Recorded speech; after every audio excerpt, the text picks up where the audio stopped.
So, yun guys. So, sa ngayon is ito muna DIY ko yung wiper. So, isa ito sa pinakamadaling gawin sa lahat-lahat din. Basic lang din magtanggal at magpalit.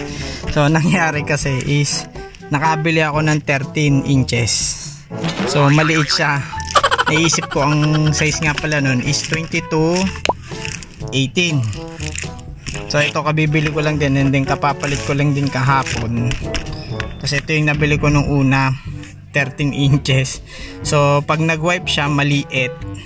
So ayun, pakita ko din sa inyo ha. Lipat tayo doon sa kabila. So ayan, kung nakikita nyo yung right side sa passenger side, yun yung 22 inches. At dito yung 18 inches na nilagay ko na bago. Ayan o. So itong side na yan 18, ito doon is 22. So kita nyo na pag nag-wipe siya maliit.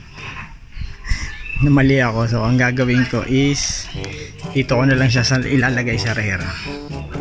Ayan, since lumang luma na rin yan, dinispose ko na nadurog na rin yung goma. So ang ipapalit ko ito. So ganito lang naman din magtanggal yan ha, para makita nyo. Ayan, ganyan ninyo. So ayan, natanggal ko na yung wiper dito kasi bulok na rin at durug-durug na rin eh.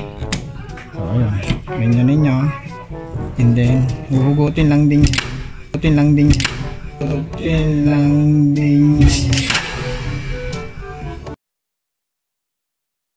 Huh? Oh. Tumama. Okay lang yan. So ayan.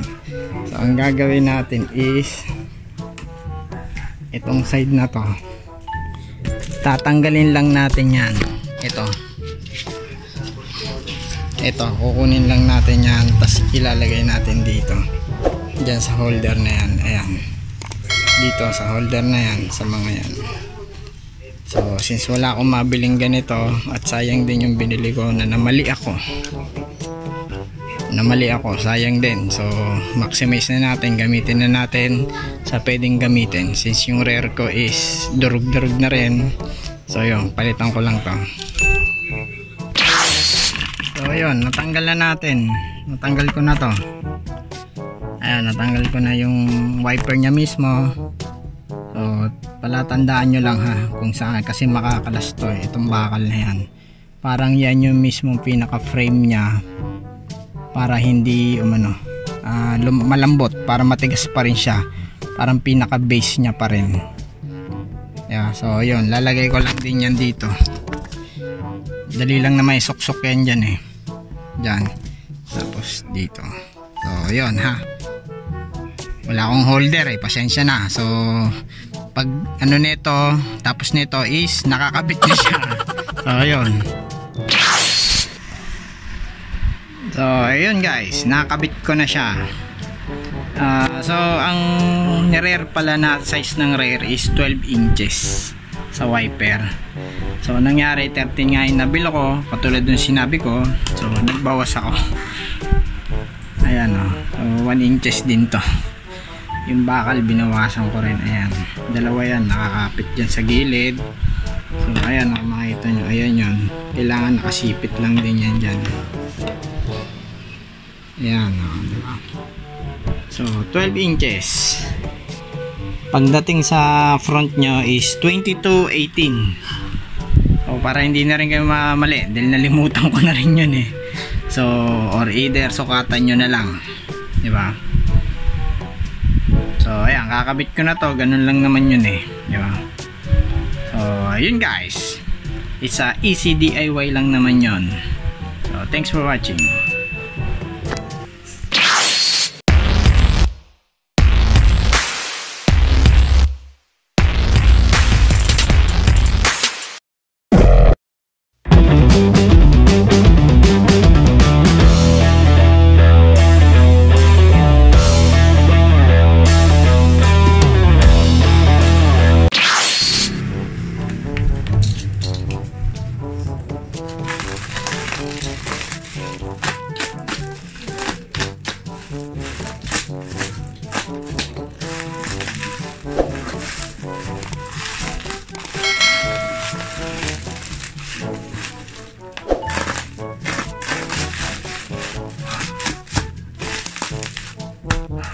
bubble wrap. So ayan siya.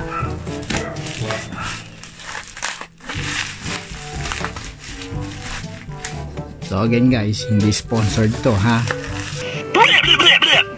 pero endorse na natin. Tingnan natin maging performance nitong brand ng battery na to, kung ano yung type niya. Gel type siya eh, based dun sa specs niya.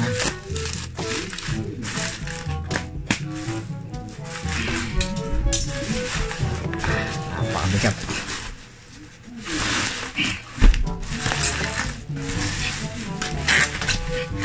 Tapos mamaya yung battery na existing, yun yung makikita natin.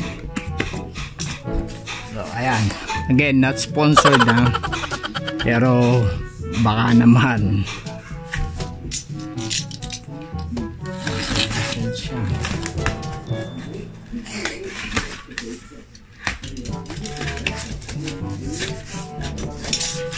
Kasamang terminals para sa battery. So, ayan. Good job siya. So sealed, walang leak. Wala siyang leak. Baka naman. So wala ko nung pantest ko kung ilang volts siya. We'll be back.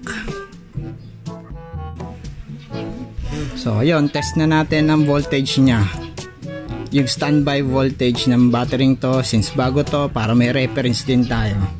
So syempre, what is this? Negative, positive. This one is negative. So kita nyo naman yung symbol na yan. Ayan yun, emboss nyan, negative tsaka ano. So first battery 12.7,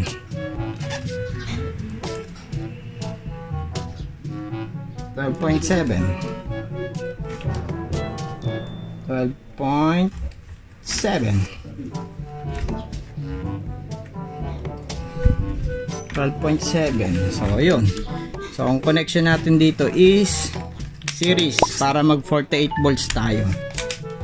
And then syempre ang AH nya, so again, so ayan, 12 volts, 16 AH. Pag-usapan kasi is 16 AH, ampere hours. Yun yung itatagal ng battery mo. So i-ohms law na lang natin. So ilalagay ko dyan sa video yung computation until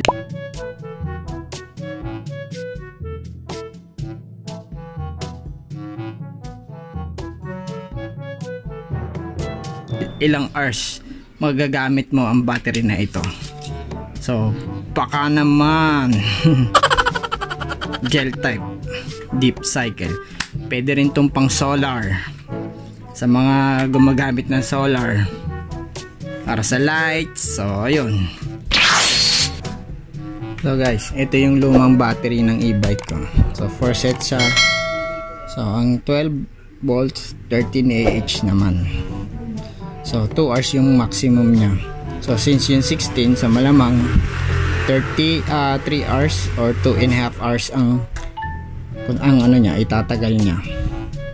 Yung useful life niya or yung useful na power niya, source na reserve power.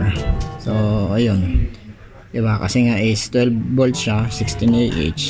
Pero to kasi may 2 hours niya. Diba? Kasi palitin na siya dahil yan, may lobo na siya. So series siya. So papalitan ko na siya ngayon. Cut natin ulit to. Ayun guys, no, ito yung existing ko. Naka soldering iron siya. So syempre tinanggal muna natin sa pagkakasolda. So isa-isahin natin yan. The problem is hindi iba yung terminal niya at dito ay di-screw. So didiskartehan na lang natin na possible na pwedeng gawin para at least safe pa rin siya at hindi mahuhugot. So ayan. So magkaka-size naman siya, halos parehas lang naman para do sa case niya. Ito yung case niya, ito yung existing, ito yung new. So iisa-isahin natin yan. So series connected, makikita nyo naman.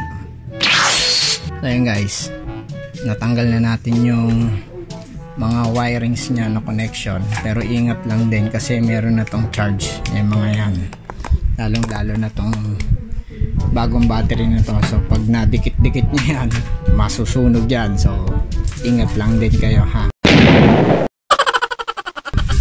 dahil hindi nyo makokontrol to dahil may charge na to. So yan, wag kayong magkakamali dyan. Dapat alam na alam nyo yung connection bago nyo kalasin or picturean nyo para hindi kayo malito, diba? Kung hindi nyo pa kabisado yung series at parallel. Tapos number 1, dapat ito is hindi magdikit-dikit pag nagtatanggal kayo ng wires. So yun, balikan ko kayo ulit.